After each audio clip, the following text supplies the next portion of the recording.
The Pyramids of Giza have long stood as silent witnesses to the ingenuity and ambition of ancient Egypt, towering above the desert with an aura of mystery and permanence. For millennia, scholars have marveled at their precision, scale, and alignment, attributing their creation to the pharaohs of the Fourth Dynasty and the labor of thousands of workers. Yet beneath the limestone surfaces and within the sands of the Plateau lie anomalies, geological clues, and celestial correspondences that challenge conventional chronology. Weathering patterns, astronomical alignments, and hidden structural voids suggest that some aspects of the monuments may predate Egypt itself, hinting at a civilization whose knowledge, skill, and ritual traditions have been lost to time. This possibility invites a reconsideration of human history, prompting us to explore whether the grandeur of Giza represents not only the pinnacle of Old Kingdom achievement, but also the culmination of millennia of observation, experimentation, and architectural evolution carried forward from a far older, almost forgotten era. The enigma rising from the desert. At the edge of the Sahara, where the fertile ribbon of the Nile gives way to a vast ocean of sand, the Pyramids of Giza rise from the Giza Plateau like a geological event rather than a human achievement. At dawn, their limestone faces catch the first light and glow with a muted gold, casting long angular shadows across the desert floor. For more than 4,000 years, these structures have defined the horizon west of modern Cairo, standing as icons of ancient Egypt's power and vision. Scholars have long dated them to the Fourth Dynasty of the Old Kingdom, around the middle of the 3rd millennium BCE, presenting them as the crowning expression of a civilization newly unified and confident in its divine kingship. Yet the deeper one looks into the bedrock beneath them, the stars above them, and the climate history of the land around them, the more the official timeline begins to feel like a surface layer resting on something far older. The largest of the 3 pyramids, attributed to the pharaoh Khufu, once soared to a height of approximately 146 meters, making it the tallest man-made structure on Earth for nearly 40 centuries. Its base covers over 13 acres, each side aligned to the cardinal directions with remarkable precision. Engineers today still debate how ancient builders achieved such accuracy without modern instruments. Inside, narrow shafts and grand galleries ascend through millions of tons of stone, culminating in chambers constructed from massive granite blocks, transported from quarries hundreds of kilometers to the south. The prevailing explanation credits the administrative sophistication of the Old Kingdom, arguing that a well-organized workforce, guided by skilled architects and priests, could have accomplished this feat. And yet, there remains an undercurrent of unease. The leap in complexity between earlier Egyptian monuments and the Great Pyramid is dramatic, almost abrupt, as though the builders were applying knowledge already refined rather than discovering it for the first time. Geology introduces another layer to the mystery. The Giza Plateau itself is composed of layers of limestone laid down millions of years ago beneath an ancient sea. When researchers examine certain erosion patterns on structures surrounding the pyramids, most notably on the enclosure of the nearby Sphinx, they see features that some argue are consistent with prolonged rainfall rather than wind-blown sand. Today, the plateau is arid, receiving minimal precipitation. But during the African humid period, between roughly 9000 BCE and 5000 BCE, this region was dramatically different. Lakes dotted the Sahara, grasslands supported wildlife, seasonal rains carved channels into exposed rock. If substantial stone monuments were already standing during that wetter era, their weathering signatures might record a climate long vanished from the modern desert. Astronomy deepens the intrigue. The pyramid's near-perfect alignment to true north suggests systematic observation of the night sky. Ancient Egyptians associated the constellation Orion with Osiris, the god of rebirth and the afterlife, and some researchers have proposed that the layout of the 3 main pyramids mirrors the relative positions of Orion's belt stars. Due to the slow wobble of Earth's axis, a phenomenon known as precession, the apparent positions of stars shift over thousands of years. If the alignment encoded a sky pattern from a much earlier epoch, it could point to a construction date predating the Fourth Dynasty by millennia. While mainstream Egyptology remains cautious about such interpretations, the hypothesis underscores how the pyramids function not only as tombs but as astronomical markers etched into stone. Archaeological evidence ties the Great Pyramid firmly to Khufu's reign, particularly through quarry marks discovered in hidden chambers above the king's chamber. These red ochre inscriptions reference work gangs bearing the king's name, providing strong support for a Fourth Dynasty date. Yet the possibility lingers that Khufu may have restored or expanded an existing structure. History offers many examples of rulers claiming or refurbishing monuments built by their predecessors, weaving older sacred sites into new political narratives. If an earlier civilization had established a monumental foundation on the plateau, later Egyptians could have encased, modified, or inscribed it, effectively embedding their identity within a far more ancient framework. Technological questions add further depth. The precision cutting of granite blocks within the Great Pyramid and nearby temples challenges assumptions about available tools. Copper chisels, stone pounders, and wooden sledges are known from Old Kingdom contexts, and experimental archaeology has demonstrated that such implements can shape hard stone with sufficient time and labour. Yet some of the interior surfaces exhibit a smoothness and angular exactness that continue to spark debate among engineers. Transporting multi-ton granite blocks from Aswan to Giza required coordination on a massive scale, likely involving river barges timed to seasonal floods. Whether this capability emerged suddenly within a few generations or evolved over a much longer, undocumented period remains an open question. Cultural memory may preserve faint echoes of a deeper past. Ancient Egyptian texts speak of Zep Tepi, the first time, when gods established order and laid the foundations of sacred sites. Priests of later dynasties claimed their temples were renewals of structures built in that primordial age. Such myths are often symbolic, yet they may also encode distant recollections, refracted through theology. If early Egyptians encountered monuments already ancient in their own era, those structures could have been absorbed into religious narratives that place their origins in a divine epoch beyond ordinary time. Environmental archaeology broadens the perspective even further. At the end of the last ice age, rising sea levels inundated coastal regions worldwide, potentially submerging settlements that once thrived near ancient shorelines. River systems shifted, deserts expanded, human communities adapted or disappeared. If a complex society had emerged in North Africa during the African humid period, its material traces might now lie buried beneath sand or submerged beneath modern seas. The pyramids, in this speculative scenario, would represent rare survivors, stone beacons from a civilization otherwise erased by climate and time. Standing before the pyramids today, one feels the weight of these intertwined possibilities.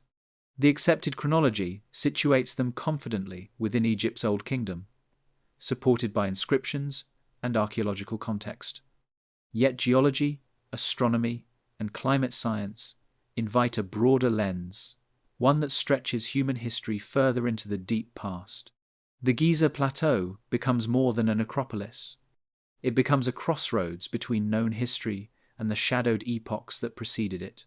Whether the pyramids are precisely as old as tradition maintains, or far older than we imagine, they compel a humbling recognition. The story of civilization may be layered like the limestone beneath our feet, each stratum concealing chapters still waiting to be read. A civilization before civilization.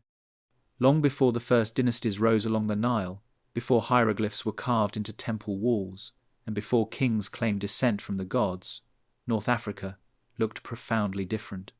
The Sahara, now an expanse of wind-swept dunes, was once a mosaic of grasslands, rivers, and lakes teeming with wildlife.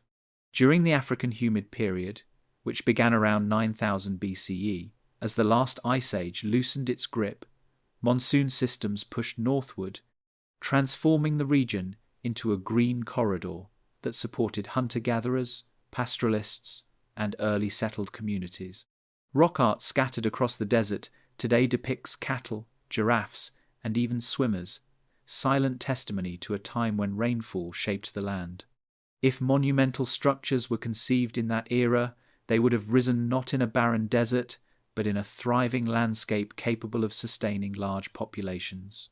Archaeological excavations across Egypt reveal that human communities flourished along the Nile thousands of years before the traditionally accepted start of dynastic civilization. Sites such as Nabta Playa in southern Egypt show evidence of organized ceremonial activity dating back to the 7th millennium BCE.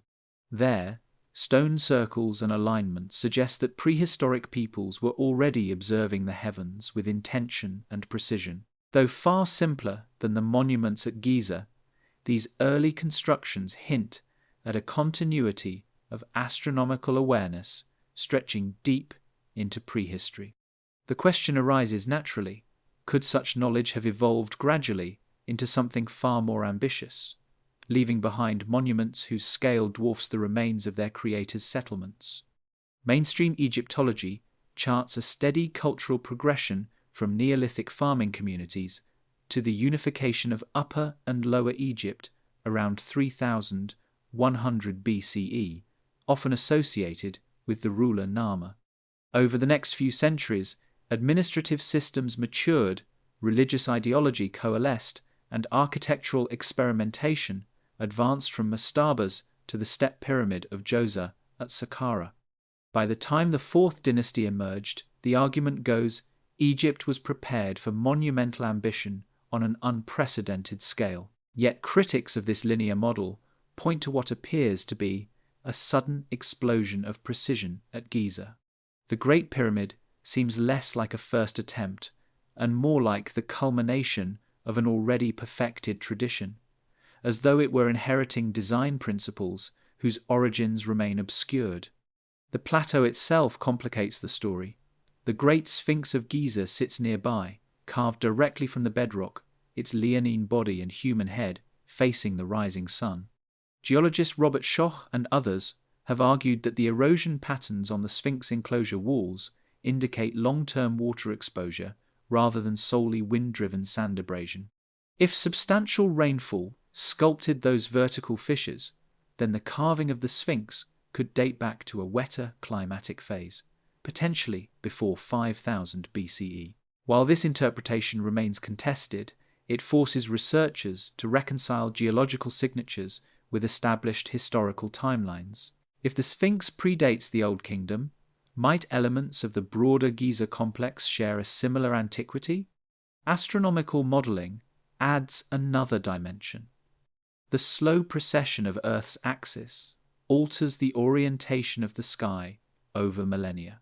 Some researchers suggest that the Sphinx's orientation toward the eastern horizon may align symbolically with the constellation Leo as it rose during the spring equinox around 10,500 BCE. This hypothesis proposes that the monument was positioned to reflect a celestial configuration marking the end of the last ice age. While controversial and debated within academic circles, the theory illustrates how the monuments of Giza can be read as markers not only of terrestrial power, but of cosmic cycles. If the builders encoded processional knowledge into stone, their observational record would imply an intellectual tradition spanning thousands of years. Climate change at the end of the Ice Age was dramatic and destabilizing. Melting glaciers raised global sea levels by more than 100 meters, submerging coastal plains that had once been habitable. In many parts of the world, early settlements now lie beneath modern seas. The Mediterranean basin, the Persian Gulf, and other shallow regions would have experienced significant shoreline shifts. If an advanced community had developed along North Africa's ancient coasts or river valleys, rising waters could have erased much of its physical footprint. Stone monuments constructed inland, however, might have endured, weathered but standing, long after their builders' cities disappeared. The idea of a forgotten civilization preceding Egypt challenges deeply rooted assumptions about human progress. For much of the 20th century, scholars believed that complex societies emerged only after agriculture became widespread around 8000 BCE.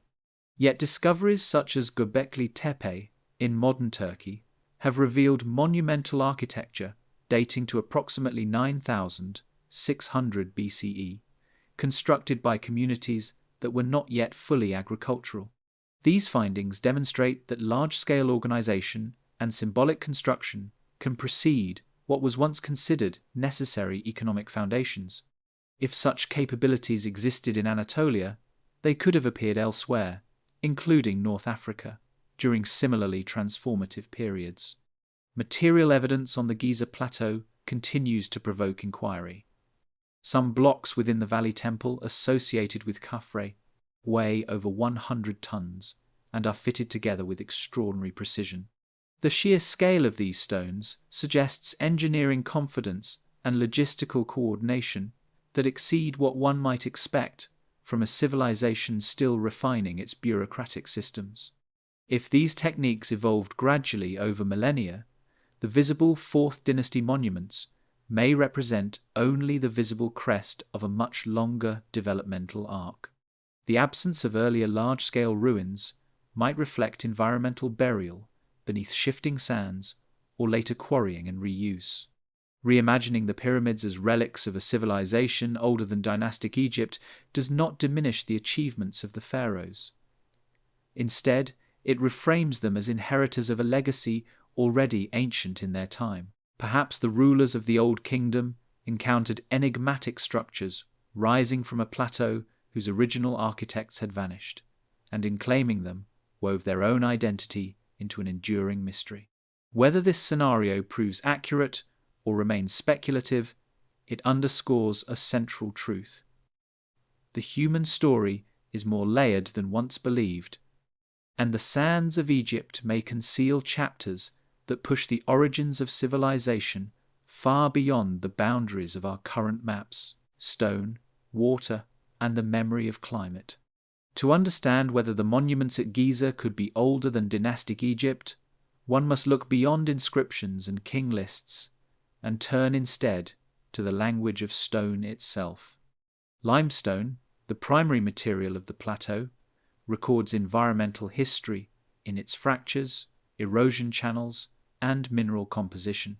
When geologists examine the enclosure walls surrounding the Great Sphinx of Giza, they observe deep vertical weathering patterns that differ from the horizontal abrasion typically caused by wind-driven sand. In an arid climate such as modern Egypt's, erosion tends to scour surfaces laterally, yet some surfaces at Giza appear rounded and undulating, as though shaped by prolonged exposure to rainfall cascading downward over centuries. If these interpretations are correct, they point to a dramatically wetter environment at the time of carving. During the African humid period, monsoon systems reached far north of their current limits.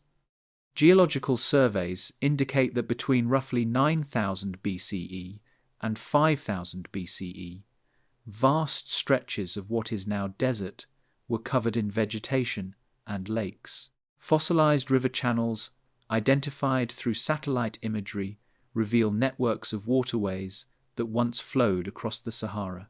Sediment cores, extracted from ancient lakebeds, confirm cycles of heavy precipitation.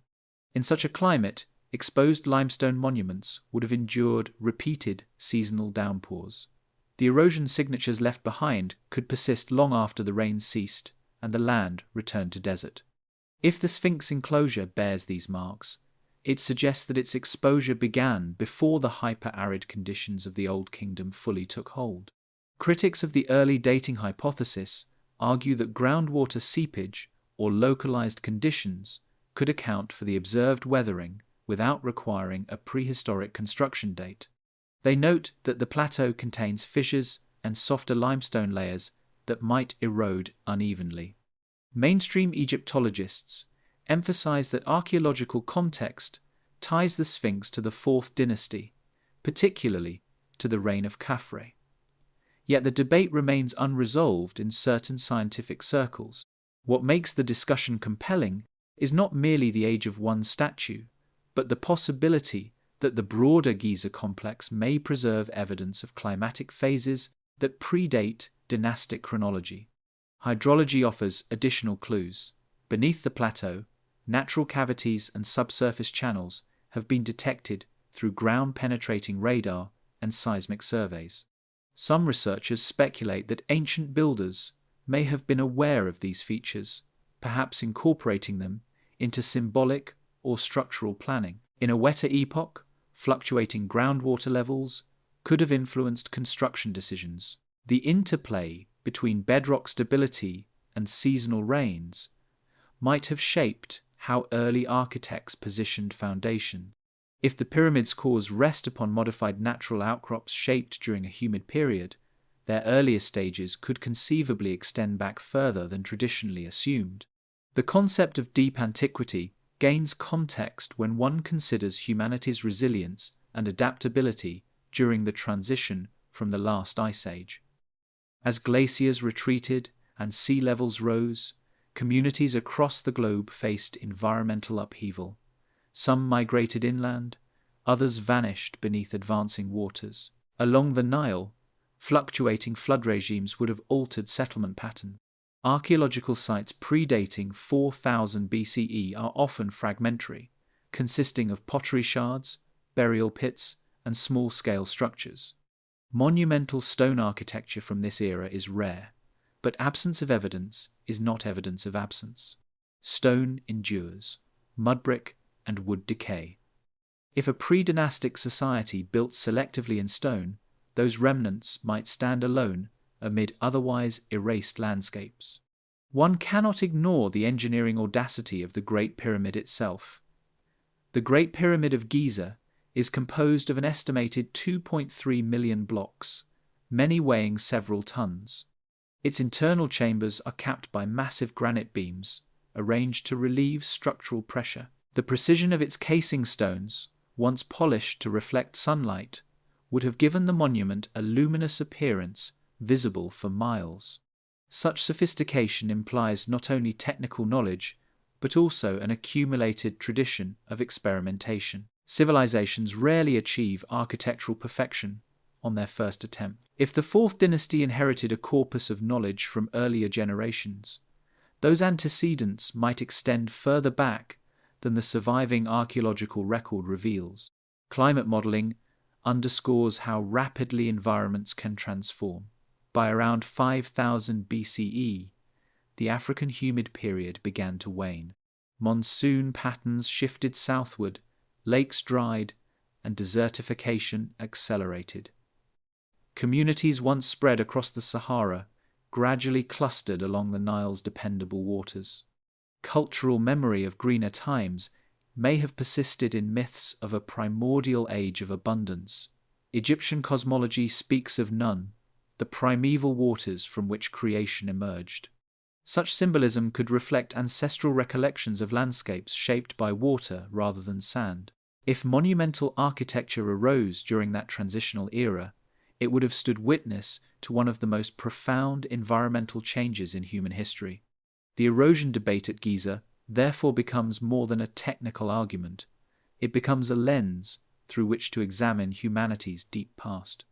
If rainfall shaped parts of the complex before the Old Kingdom, then the pyramids, or at least components of them, may occupy a chronological bridge between prehistory and recorded history.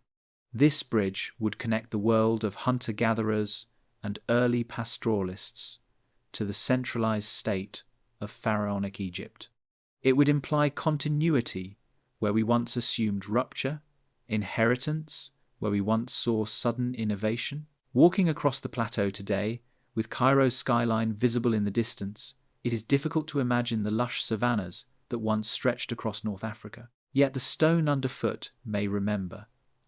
Each fissure and weathered contour preserves a fragment of environmental narrative.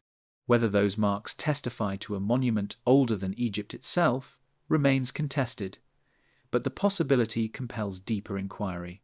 The pyramids, long regarded as the dawn of civilization, may instead be relics from a twilight we have only begun to perceive, standing as silent archives of climate, culture, and the enduring human impulse to build against the passing of time. The sky as blueprint. Long before written language fixed ideas in ink and stone, the sky served as humanity's first library. Night after night, the stars traced predictable arcs across the darkness, offering patterns that could be memorized, tracked, and revered. At Giza, the alignment of the pyramids to the cardinal directions is so precise that it suggests sustained astronomical observation rather than casual approximation.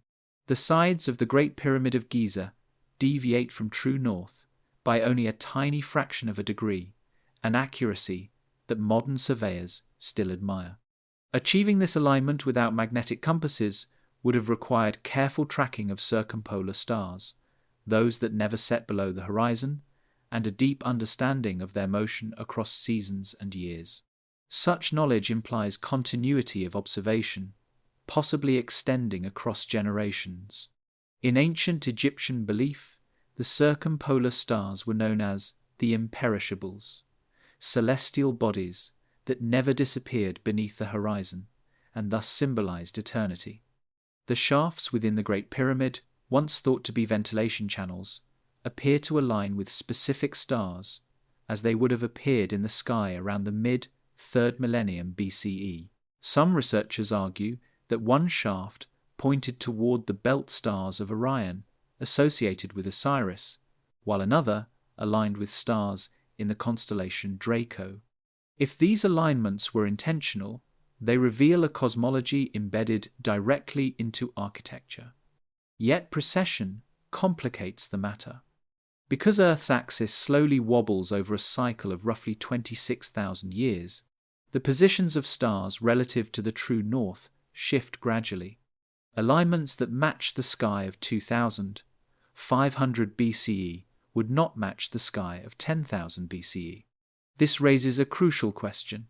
Were the builders calibrating their monuments to their own era, or preserving astronomical knowledge inherited from a far older epoch? The so-called Orion correlation hypothesis proposes that the three main pyramids reflect the relative positions of Orion's belt stars as they appeared in the distant past. Advocates suggest that the layout corresponds most closely to the sky around 10,500 BCE, when the constellation reached a specific orientation during the spring equinox. While mainstream Egyptologists remain skeptical of this claim, pointing to alternative interpretations of the site's layout, the hypothesis has fueled broader discussion about the antiquity of astronomical traditions. If ancient architects encoded precessional knowledge into stone, they would have needed observational records spanning thousands of years. Such continuity would push organized scientific inquiry far deeper into prehistory than commonly accepted. The nearby Great Sphinx of Giza adds another layer to this celestial puzzle. Facing due east, the Sphinx gazes toward the point where the sun rises on the equinoxes. Around 10,500 BCE, during the Age of Leo, the constellation Leo would have risen in that same region of the sky before dawn at the spring equinox. The Sphinx, with its leonine body, could be interpreted symbolically as a terrestrial counterpart to that celestial lion.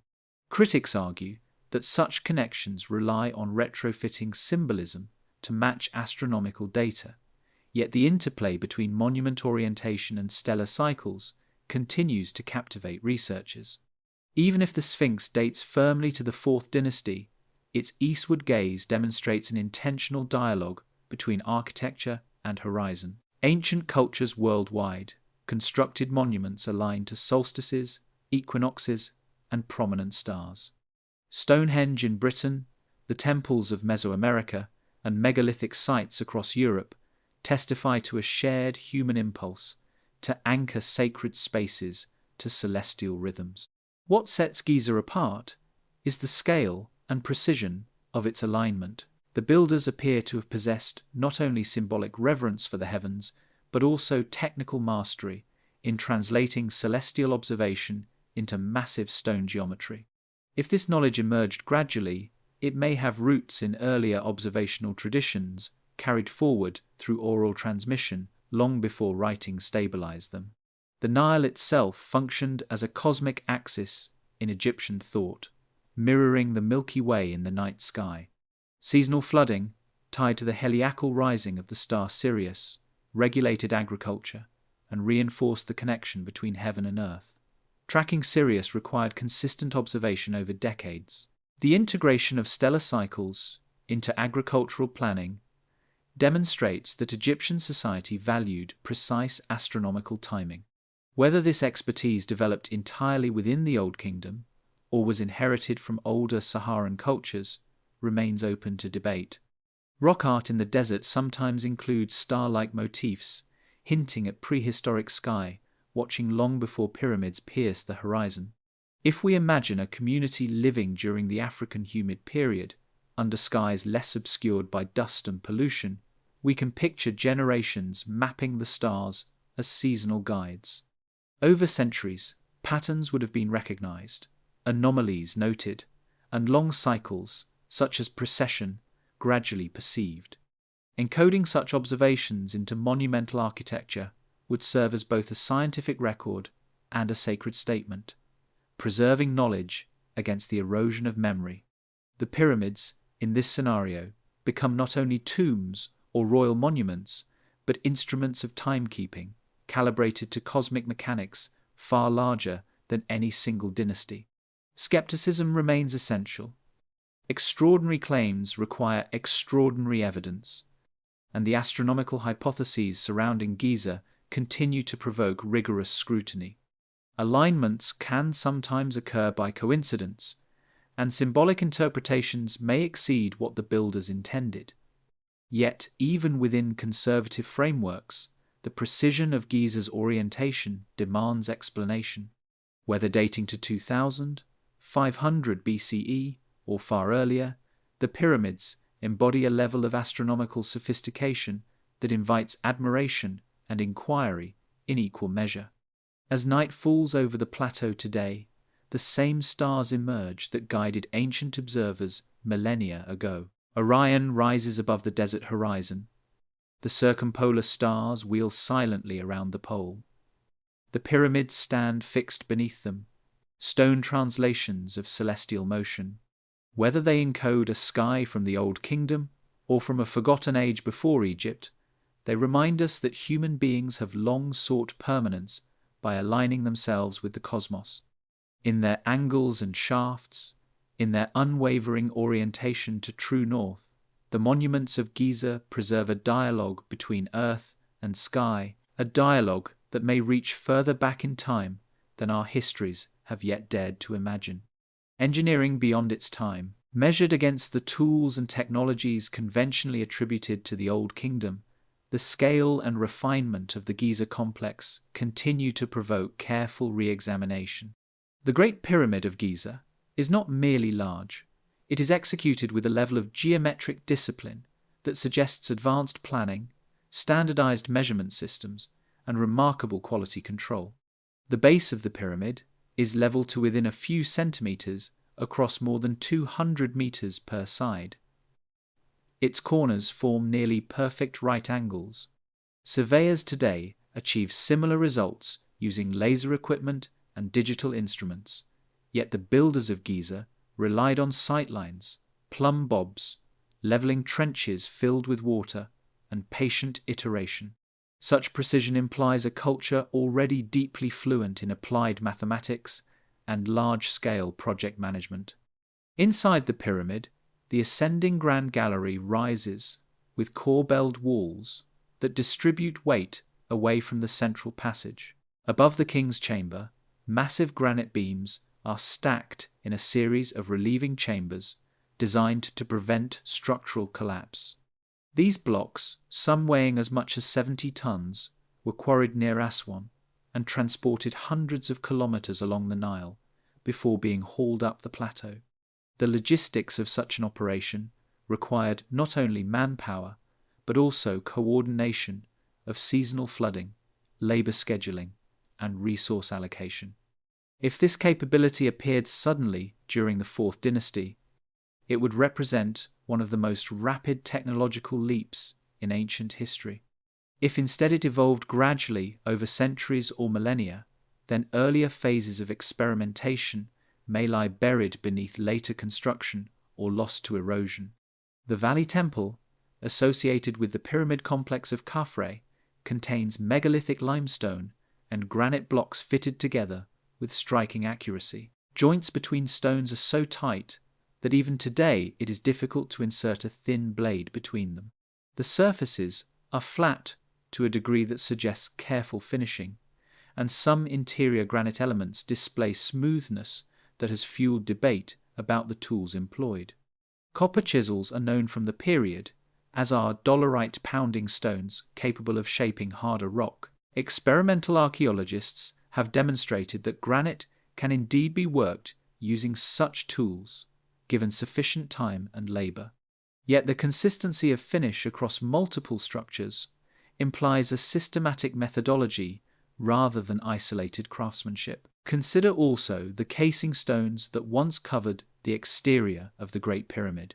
Polished white limestone from Tura would have reflected sunlight brilliantly, transforming the pyramid into a luminous beacon visible from miles away. These casing stones were cut with such accuracy that the outer faces formed a seamless surface.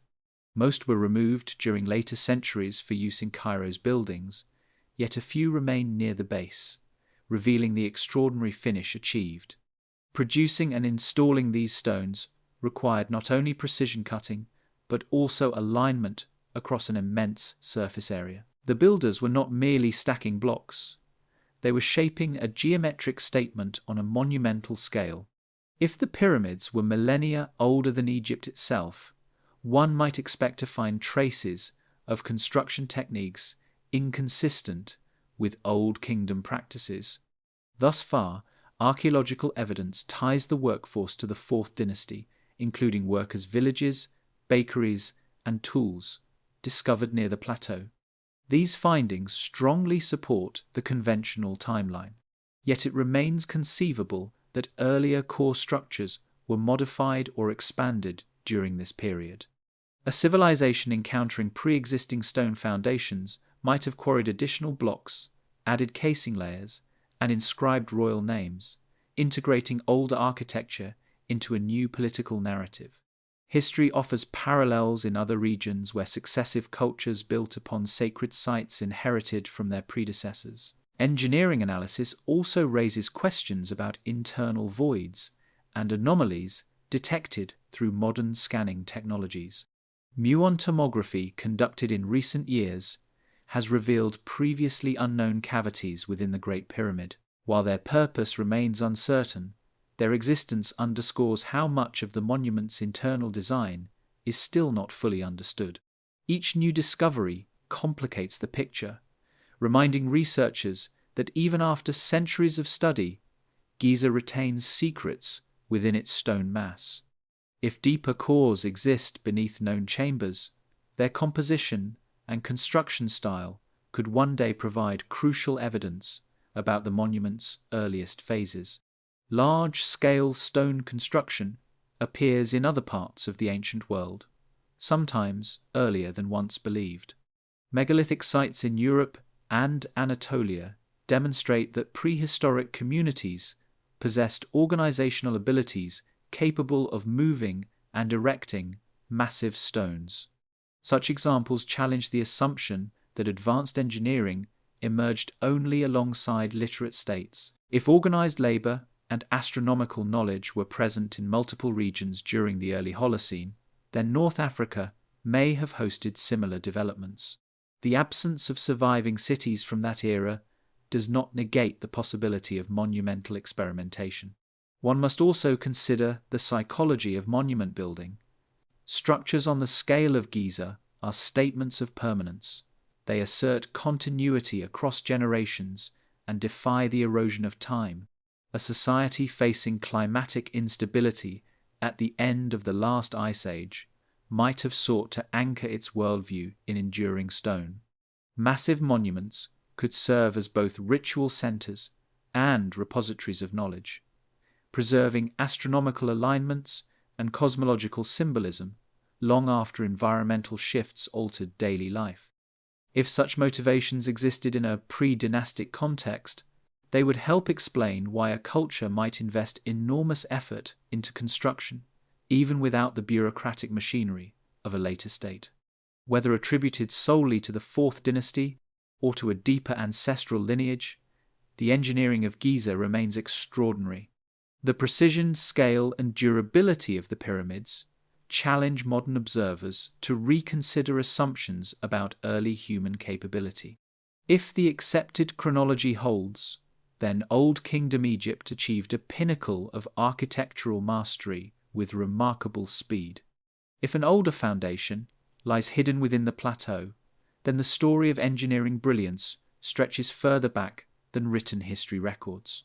In either case, the stones of Giza testify to a level of ambition and intellect that continues to command respect and inspire inquiry across disciplines, echoes of a lost world.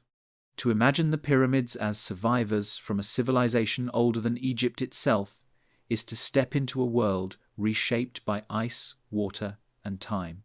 Around 9,700 BCE, the last ice age drew to a close in a period of abrupt climatic upheaval known as the Younger Dryas termination. Temperatures rose, glaciers retreated, and vast quantities of meltwater surged into the oceans. Coastlines shifted dramatically, submerging low-lying plains that had once supported human communities. The Mediterranean basin expanded, and regions that are now shallow continental shelves disappeared beneath rising seas. If complex societies had begun to take root along those ancient shores, much of their architectural footprint could now rest underwater, beyond easy archaeological reach. In this context, an inland plateau like Giza would stand as rare high ground, a place where stone monuments might endure even as surrounding settlements vanished.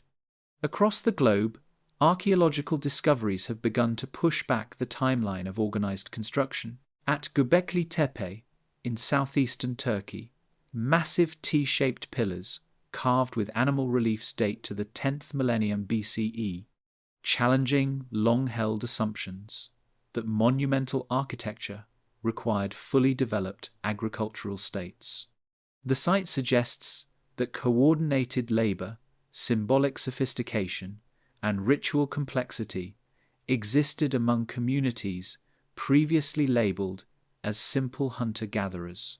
If such capabilities flourished in Anatolia, there is no inherent reason they could not have emerged in North Africa during the same transformative epoch.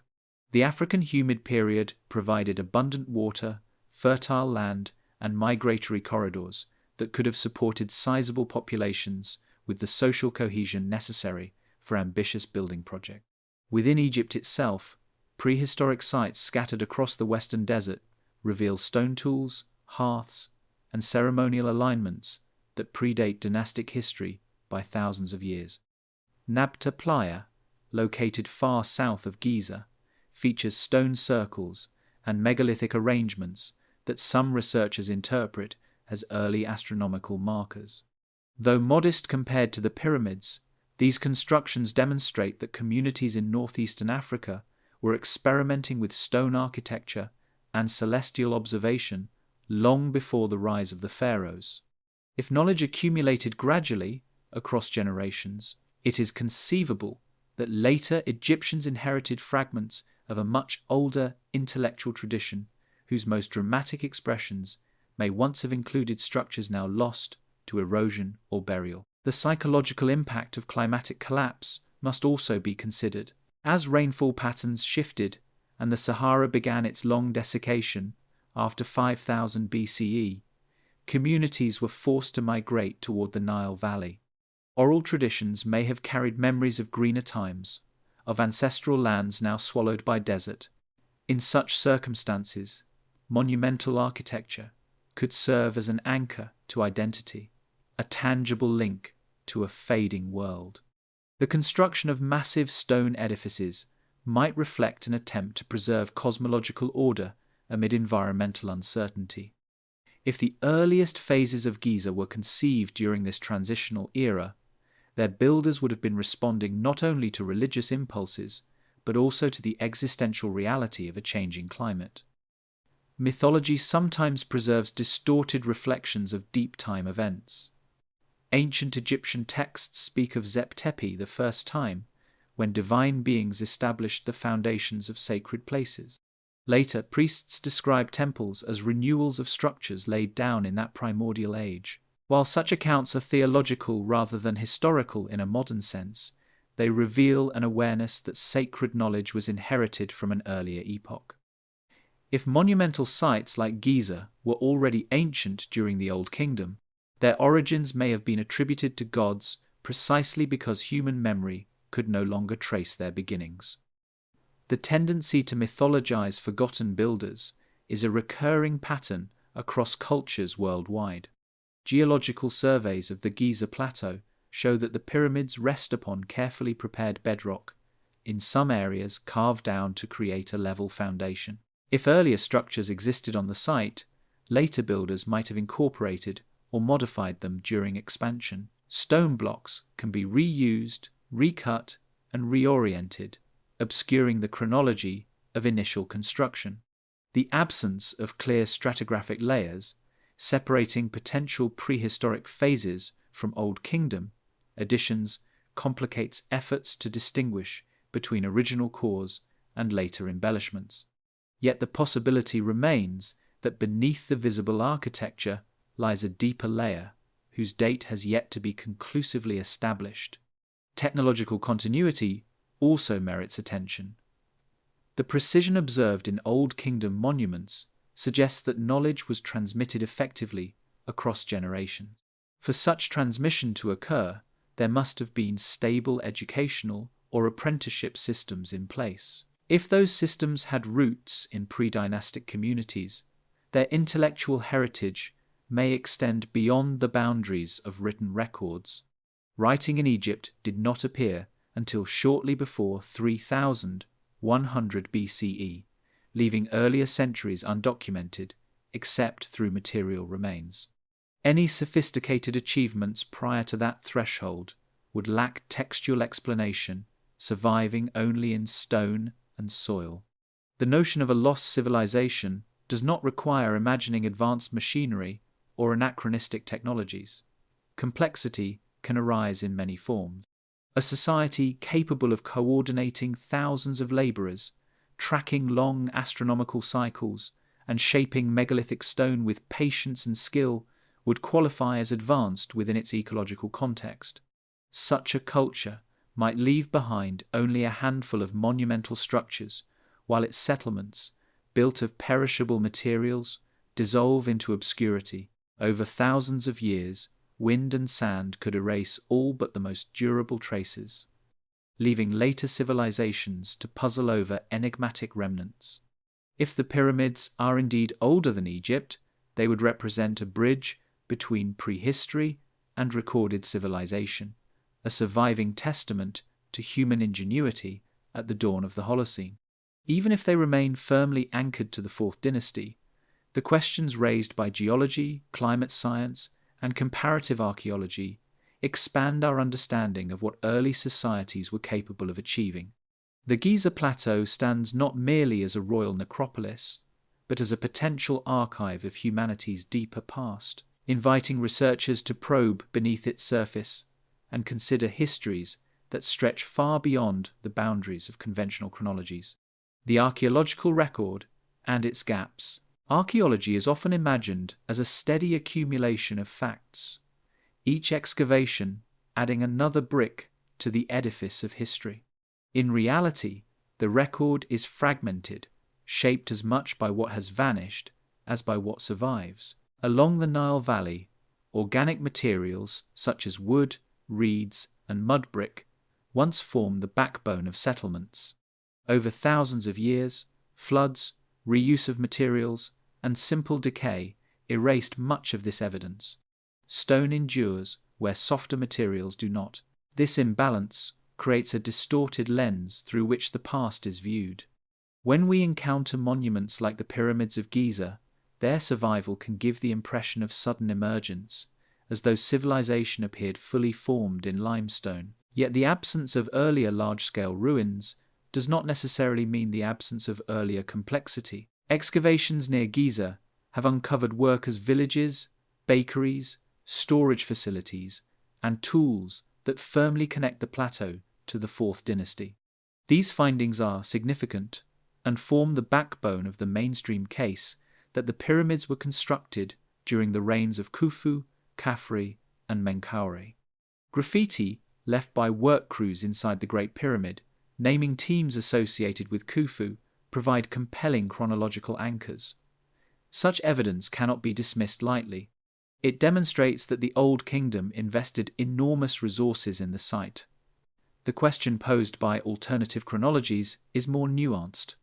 It asks whether these Fourth Dynasty builders were the original architects of every foundational element, or whether they expanded upon a sacred landscape whose beginnings lay further back in time.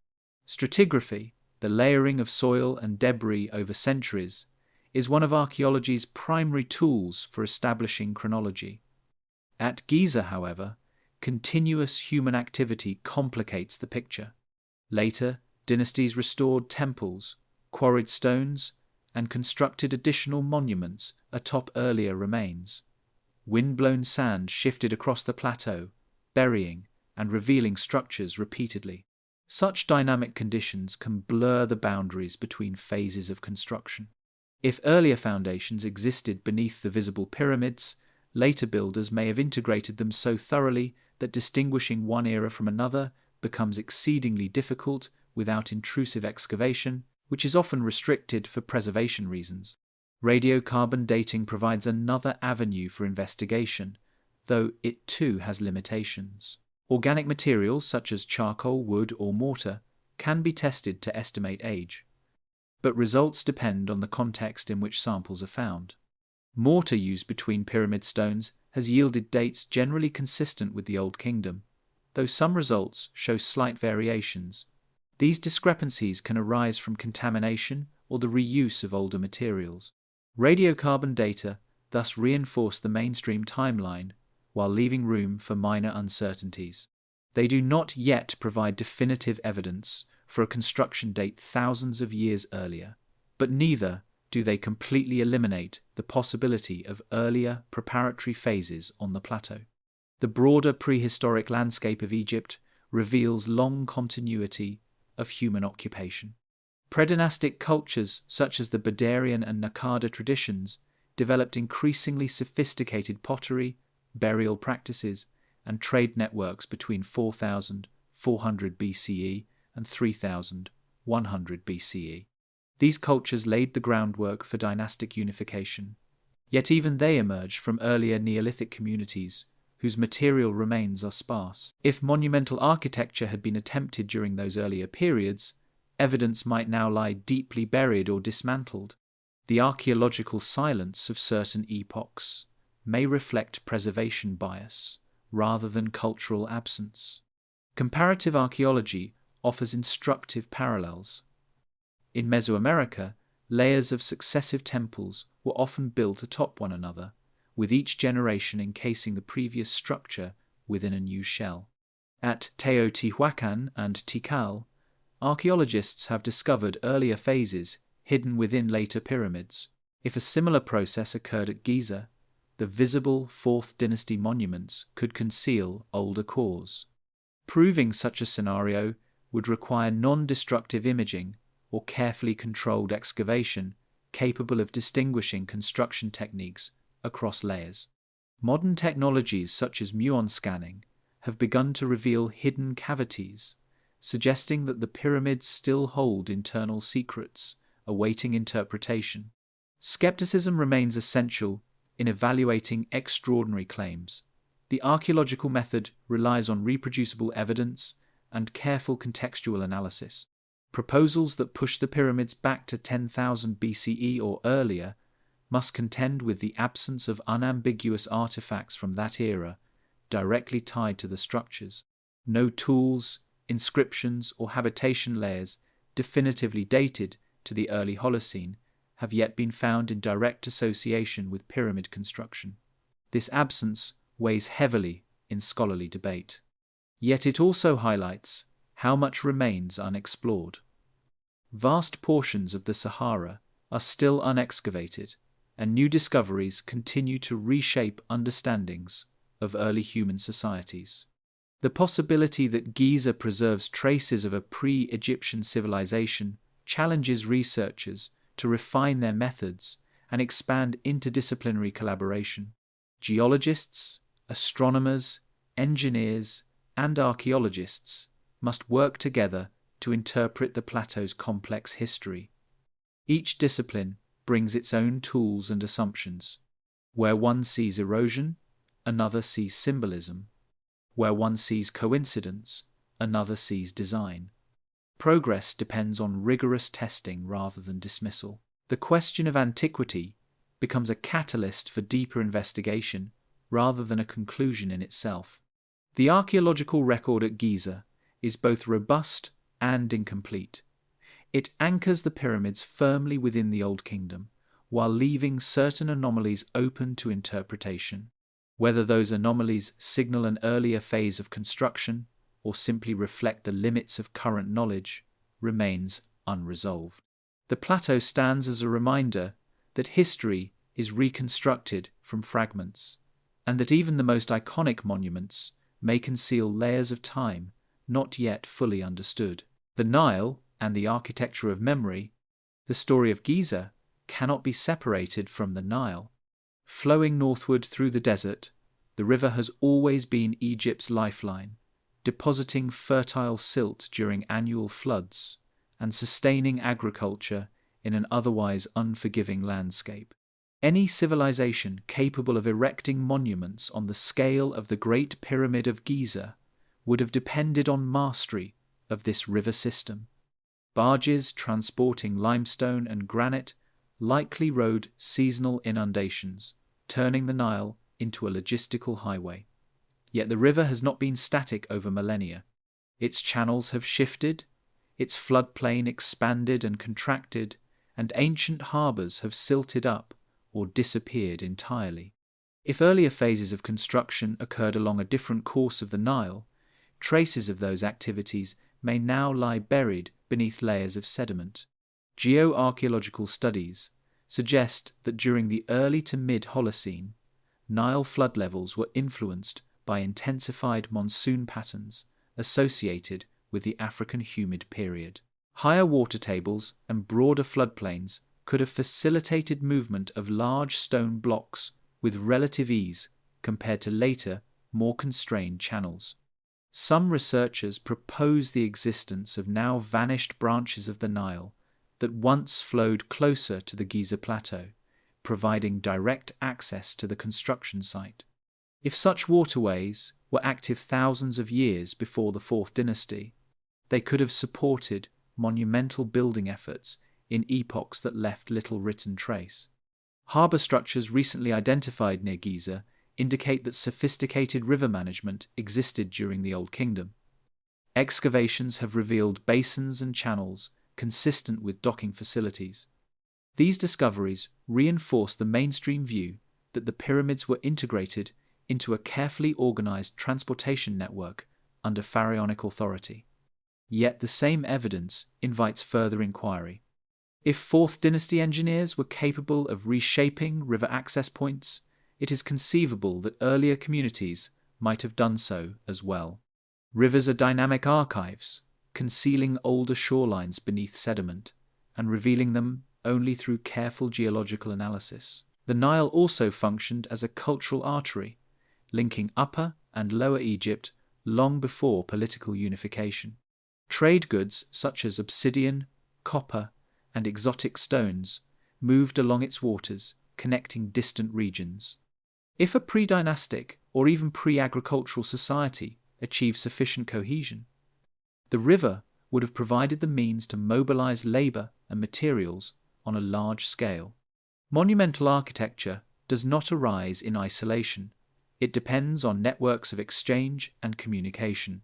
The presence of such networks in later periods suggests the possibility of earlier iterations whose material footprints are faint but not inconceivable.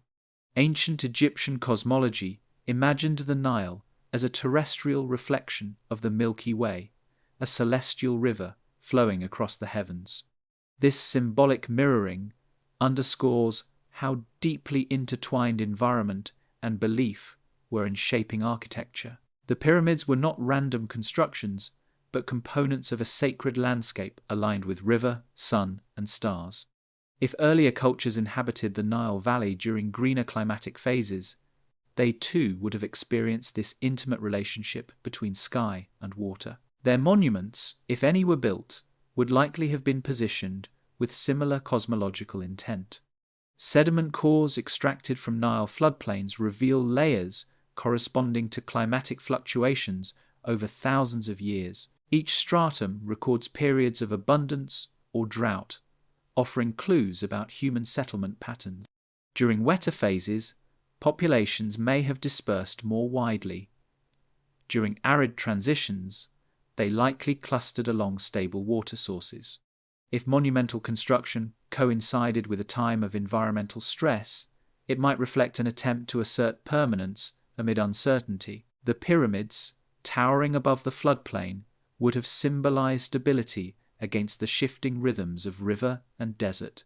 Modern satellite imagery has begun to uncover traces of buried channels and ancient landscapes invisible at ground level. These technologies allow researchers to reconstruct paleo environments with increasing precision. If hidden harbor basins or construction ramps from earlier epochs exist beneath the sands near Giza, remote sensing may one day reveal them.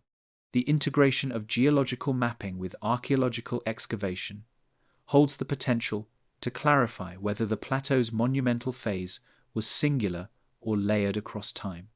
The Nile's capacity to both preserve and obscure history complicates every chronological debate. Its sediments can entomb artifacts in protective layers, yet they can also conceal them beyond reach. As cities rose and fell along its banks, older settlements were dismantled, repurposed, or buried. The visible grandeur of the pyramids may represent only the most durable expression of a much longer narrative shaped by water's patient movement. To contemplate the pyramids as millennia older than Egypt itself is to envision the Nile not only as a backdrop, but as an active participant in human memory. Its floods carried stones, sustained laborers, and mirrored the stars that guided architectural alignment. Whether the Fourth Dynasty conceived the entire complex or inherited fragments from a deeper past, the river was central to its creation. In the interplay between limestone plateau and shifting channel lies a reminder that civilizations are inseparable from their environments, and that understanding Giza's true age may depend as much on reconstructing ancient waterscapes as on deciphering inscriptions carved in stone. Myths, memory, and the first time. Ancient Egyptian texts frequently refer to an era called Zep Tepi, the first time, when gods descended to establish order and lay the foundations of sacred spaces. The myths describe a primordial age when knowledge, ritual, and architecture were given to humanity by divine beings. Pharaohs, priests, and scribes repeatedly invoked this epoch, framing their own construction projects as restorations or continuations of those initial works. The symbolic resonance of Zep Tepi raises profound questions. Could it reflect cultural memory of structures that predate dynastic Egypt? Myths often encode historical truths in allegorical form, preserving recollections of environmental changes, migrations, and monumental activity long after tangible evidence has disappeared. If the pyramids or elements of the Giza complex were already ancient during the Fourth Dynasty, it is conceivable that these stories preserved fragments of that memory. The Sphinx, with its leonine body and human face, occupies a particularly prominent place in this narrative of myth and memory. Carved directly from bedrock, it faces east toward the sunrise, symbolically greeting the renewal of each day. Some researchers suggest that its alignment corresponds with the constellation Leo during the Age of Leo, a period dating as far back as 10,500 BCE. Even if this astronomical connection is speculative, the integration of celestial observation, monumental carving, and sacred symbolism indicates a sophisticated interplay of engineering, cosmology, and ritual. If the Sphinx predates Khafre, it may represent a deliberate adoption of an older sacred monument into the cultural framework of the Old Kingdom. Oral traditions likely played a key role in transmitting knowledge across generations before writing became widespread. Complex construction techniques, star charts, and ritual practices may have been preserved in memory, taught to apprentices, and encoded in symbolic forms. In this way, early Egyptians could have inherited a body of knowledge whose origins stretched back thousands of years. The rapid appearance of advanced architecture in the Old Kingdom could therefore reflect accumulation of expertise rather than sudden invention. Legends of Zep-Tepi might serve as cultural acknowledgement of that inheritance, casting the accomplishments of the pharaohs as both continuation and reinterpretation of a deep past. Pre-dynastic rock art across the Sahara offers tantalizing hints of ritual awareness and early architectural concepts. Carvings depict not only animals and human figures, but also geometric symbols and alignments that some researchers interpret as proto-astronomical markers. These signs suggest that prehistoric communities engaged in observation and abstraction at a level sufficient to influence later monumental architecture. While the connection to Giza cannot be proven directly, the continuity of symbolic and observational practice across millennia illustrates how early knowledge could be preserved, transmitted, and eventually integrated into royal projects. The interplay between myth and history at Giza complicates the task of dating. Priests of the Old Kingdom treated the plateau as a sacred landscape, yet they did so over terrain already shaped by nature and possibly earlier human activity. Rituals performed in temples and around the pyramids often invoked ancient authority, connecting pharaohs to a divine past. Such practices may reflect an awareness that the land itself held significance beyond any single ruler's lifespan. By linking monuments to the first time, the Old Kingdom effectively anchored contemporary authority within a much broader temporal framework. Evidence of reused stone blocks within pyramid complexes demonstrates practical as well as symbolic continuity. Quarried stones, cut and shaped in earlier phases, were often incorporated into later construction. If the Fourth Dynasty was building atop pre-existing structures, the act of reuse could have created continuity in material culture while obscuring chronological origin. Scholars examining the seams and surfaces of the pyramids note subtle variations in tool marks, joint techniques, and stone quality that suggest multiple episodes of preparation and assembly. These subtle anomalies hint at a layered history, though distinguishing pre-dynastic work from Old Kingdom additions remains extraordinarily challenging. The persistence of symbolic alignment to celestial bodies throughout the plateau underscores the integration of ritual, memory, and technical expertise. Shafts within the Great Pyramid, orientation of the Sphinx, and placement of subsidiary pyramids suggest deliberate encoding of cosmological knowledge. If this knowledge accumulated over millennia, it reinforces the idea that architecture served as a repository of cultural memory, preserving observational data, religious beliefs, and social hierarchies in stone. Even absent direct evidence of earlier builders, the coherence and sophistication of the design point to intellectual continuity extending far beyond the visible epoch of dynastic Egypt. Climate and environment shaped both myth and memory. As the Sahara transitioned from lush grasslands to desert, human communities migrated and adapted, and legends of fertile lands and divine instruction may have crystallized around surviving monuments. Stone constructions, resilient to erosion and time, became anchors for collective memory.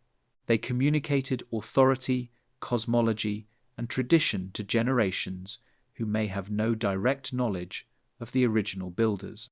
In this sense, the pyramids functioned simultaneously as tombs, calendars, and archives, preserving knowledge across environmental and cultural upheavals.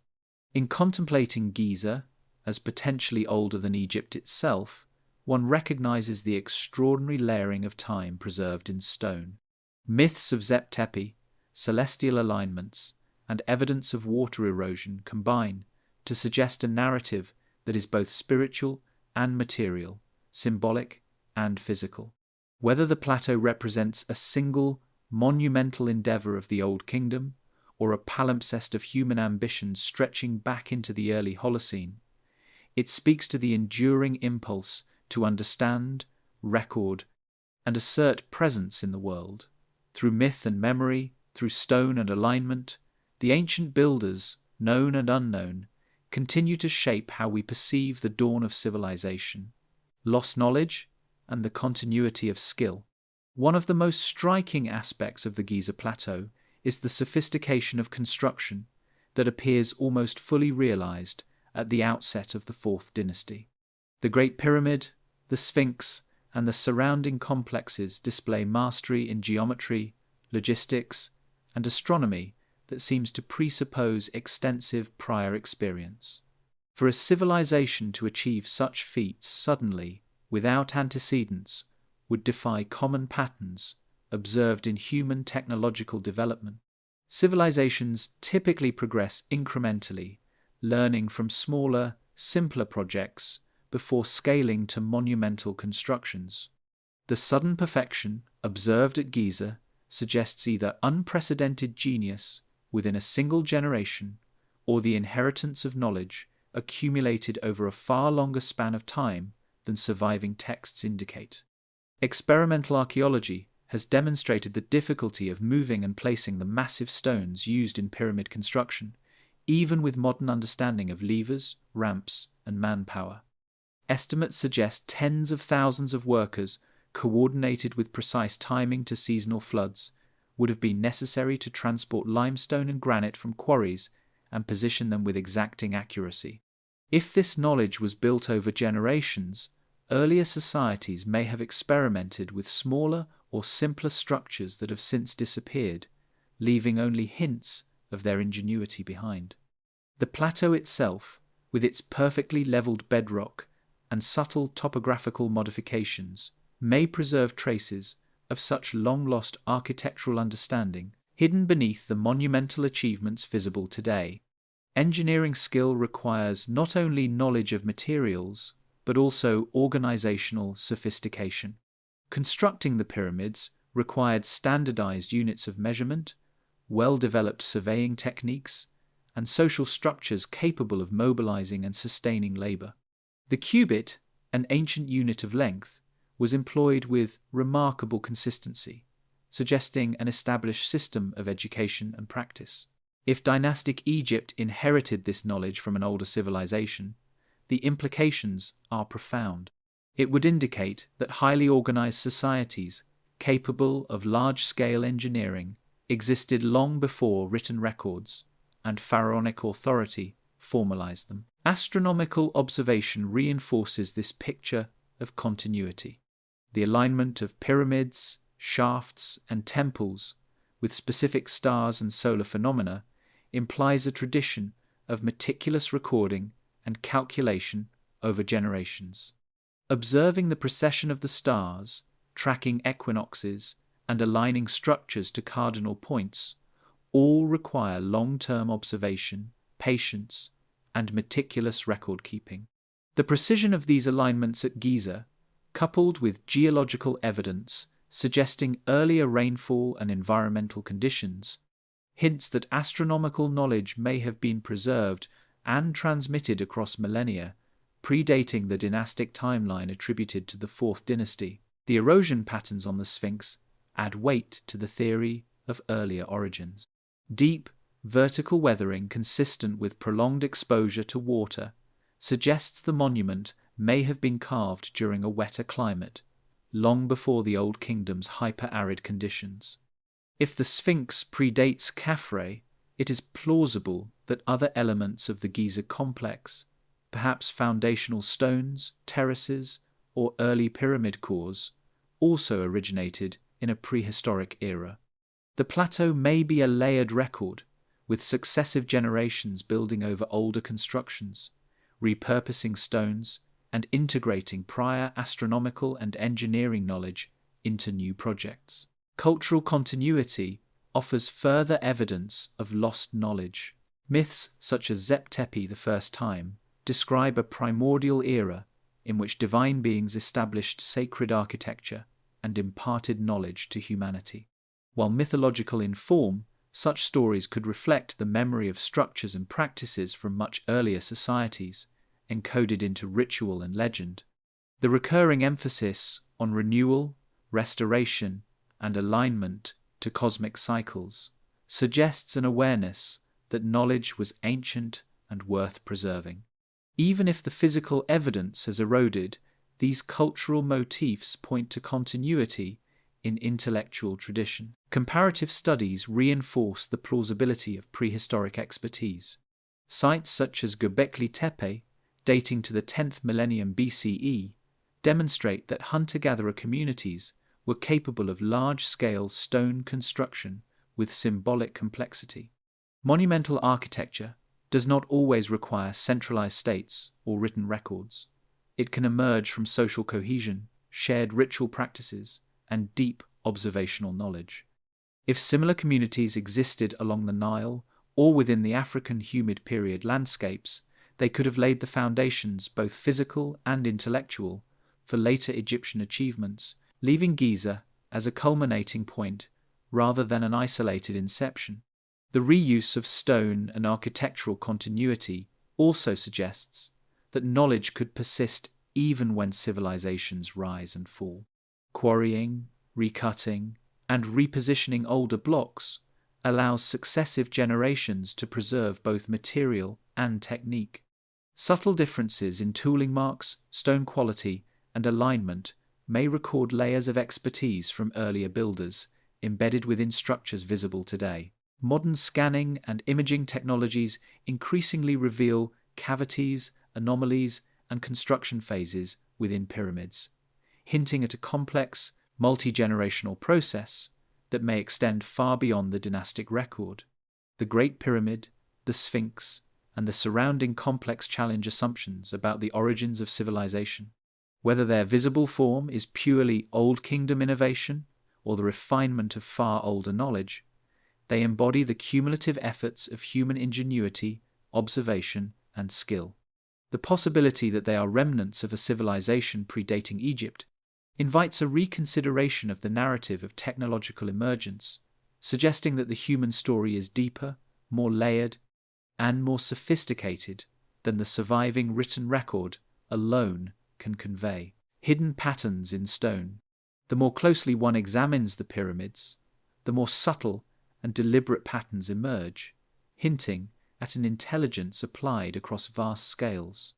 Every stone block in the Great Pyramid of Giza has been carefully shaped, leveled, and placed to fit in perfect alignment with neighboring stones. The angles of the sides, the precision of the corners, and the perfectly horizontal base reveal not only engineering mastery, but also a conceptual framework capable of translating abstract mathematics into three-dimensional reality. When viewed from above, the arrangement of the pyramids on the Giza Plateau aligns closely with the cardinal points, suggesting a combination of surveying skill, astronomical knowledge, and long-term observation. If such patterns appear fully formed in the Old Kingdom, it is reasonable to question whether the techniques that produced them were truly invented suddenly or inherited from a much older tradition. The internal layout of the Great Pyramid is no less sophisticated. Passageways, chambers, and relieving structures are organized with remarkable foresight. The Grand Gallery, ascending at a precise angle, directs weight away from the king's chamber, while the roof above is capped with massive granite beams arranged to prevent collapse. These design elements demonstrate an understanding of load distribution, structural stress, and material strength far beyond what would be expected of a first-time endeavor.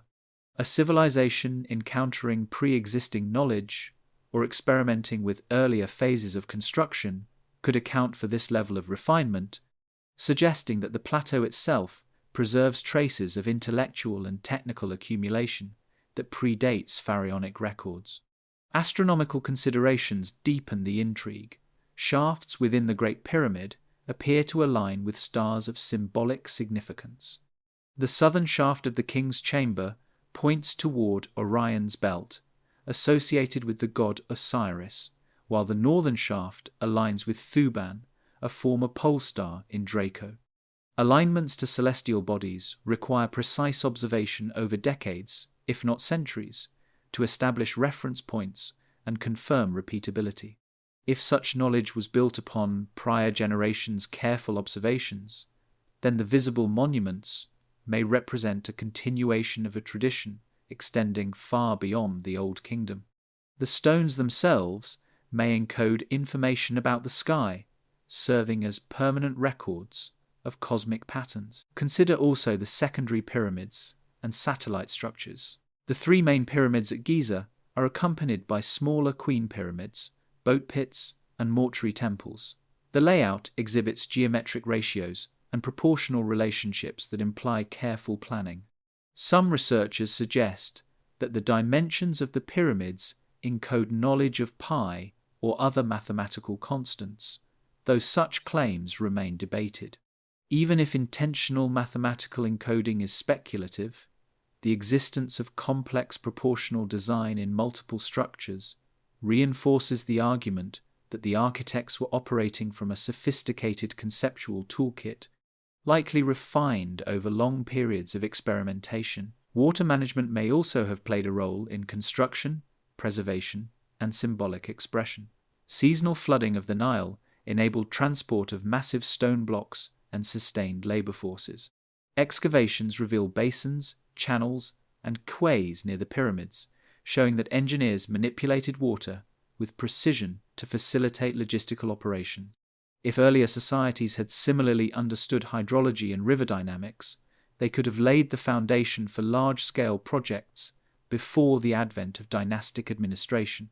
The interplay between river, plateau, and monument highlights how environment, technology, and ritual converged in ways that could sustain monumental construction over millennia. The Sphinx adds another layer of coded significance. Its orientation, facing east toward the sunrise, and its leonine form suggest deliberate correspondence with solar cycles and the constellation Leo. Erosion patterns consistent with prolonged rainfall hint at its creation during a wetter epoch, potentially thousands of years before Khafre. If the Sphinx predates the Fourth Dynasty, it may have served as a prototype or ceremonial focal point for the later pyramids. Its placement within the sacred landscape could represent a long-standing awareness of celestial, geographic, and symbolic relationships preserved across generations. Material analysis further complicates the narrative. Some granite blocks used in the king's chamber were quarried hundreds of kilometers away in Aswan and transported along the Nile. Their precise dressing and placement indicate not only logistical mastery, but also a high degree of knowledge about stone properties, friction, and leverage. If previous generations had experimented with quarrying and transporting large stones, the Fourth Dynasty builders may have inherited techniques refined over centuries. The combination of practical know-how, mathematical understanding, and symbolic intention suggests a continuity of skill, potentially extending back into pre-dynastic or even pre-agricultural eras. Geophysical studies, including ground-penetrating radar and muon tomography, continue to reveal anomalies within the pyramids. Hidden cavities, voids, and internal variations in stone density point to construction phases or unknown structural elements. Each discovery raises the possibility that older cores or earlier modifications exist within the visible monuments.